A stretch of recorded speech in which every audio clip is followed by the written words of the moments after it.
Gaza में Hamas से,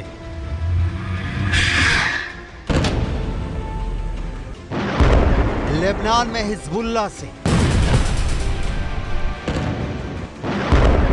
Yemen में हूथी विद्रोहियों से,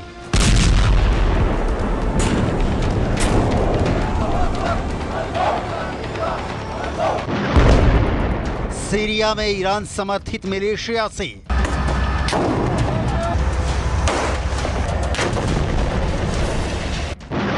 इराक में ईरान समर्थित फोर्स से,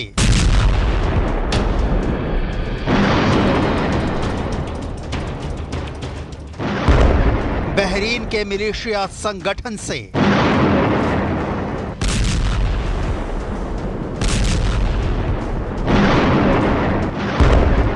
और अब नंबर 7 तुर्की से।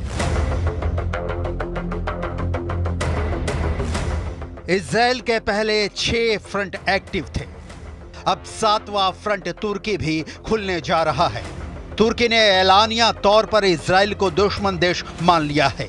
राष्ट्रपति एर्दोआन ने पहले इजराइल में घुसकर मारने की धमकी दी, फिर उनके मंत्री ने इजराइल को तबाह करने की धमकी दी, और अब खबर है कि तुर्की ने इजराइल के राष्ट्रपति इसहाक हर्जोग के एक अनुरोध को अस्वीकार कर दिया है। इजरायली राष्ट्रपति अजरबैजान की राजधानी बाकू में चल रहे COP29 जलवायु शिखर सम्मेलन में जाने के लिए तुर्की के हवाई क्षेत्र का इस्तेमाल करना चाहते थे, लेकिन तुर्की ने उनके अनुरोध को अस्वीकार कर दिया है। तुर्की इजराइल दुश्मनी की दरार पिछले साल जब इजराइल गाजा में घुसा उसी वक्त से चौड़ी होनी शुरू हो गई थी, जिसका हासिल अब नजर आ रहा है।